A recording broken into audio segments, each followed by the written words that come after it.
Ban tổ chức chúng tôi xin thông báo hiện tại thì ban tổ chức có một em bé đang lạc mẹ, thì mẹ em đang ở đâu thì mời mẹ về tại vị trí của cây nêu để nhận bé ạ.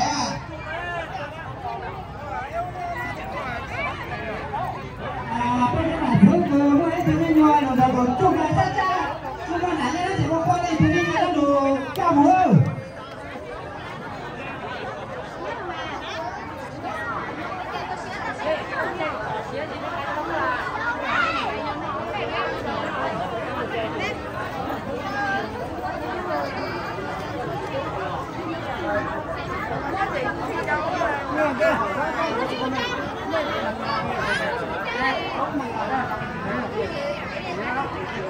Cái này của hai thằng nó nhường mà nhá đá lồn nhà nước nữa.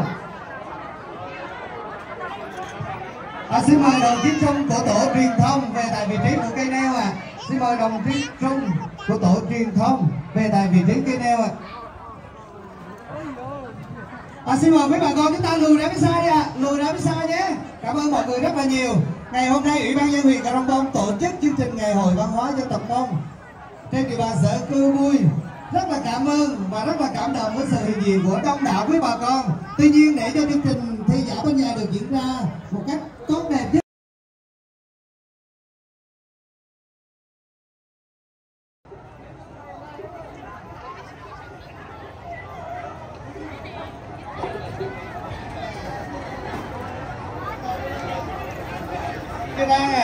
có vẻ như các vận động viên của Chư Rang rất chuyên nghiệp à. Vâng, Chư Tê cũng đang vâng, Chư Tê có lên à. Cổ động viên của Chư Tê đâu ạ? Cổ động viên của Chư Rang đó nào?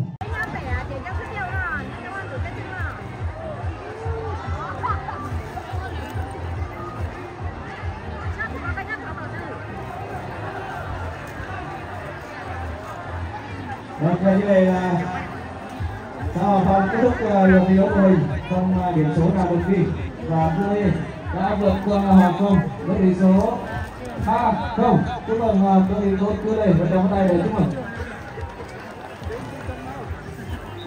Tiếp theo, xin mời đơn vị đội lớp là đơn vị xã Cư Long.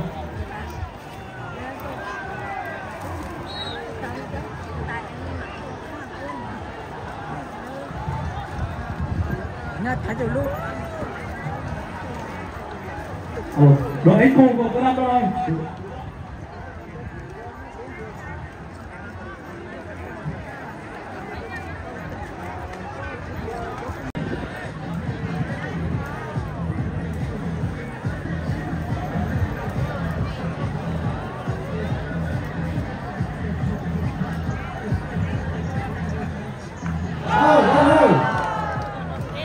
Điểm số đầu tiên của Hà Nội lớp.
Đang thi đấu ở cự ly 12 m. Đi cho dẹp buổi dặn này nghe. Tầm ghi được 3 điểm. Cũng cử lực lượng về tại vị trí của trường cấp 2 Cư Bui để hỗ trợ ban tổ chức trong nội dung bắn nỏ. Xin mời hai đội E3 và E1 chúng ta ra sân. Chuẩn bị thi đấu ở trận bán kết 1. Nữa thôi. Cơ hội vẫn còn cho E3 nâng điểm số lên để giành chiến thắng ở trận bán kết 1 này. Một lần nữa, ban tổ chức chúng tôi xin thông báo chiều hôm nay đúng 4 giờ chiều, ban tổ chức chúng tôi sẽ tiến hành chấm điểm phần trang trí của các đơn vị. Chính vì vậy, ban tổ chức chúng tôi xin mời các đơn vị chúng ta vệ sinh và trang trí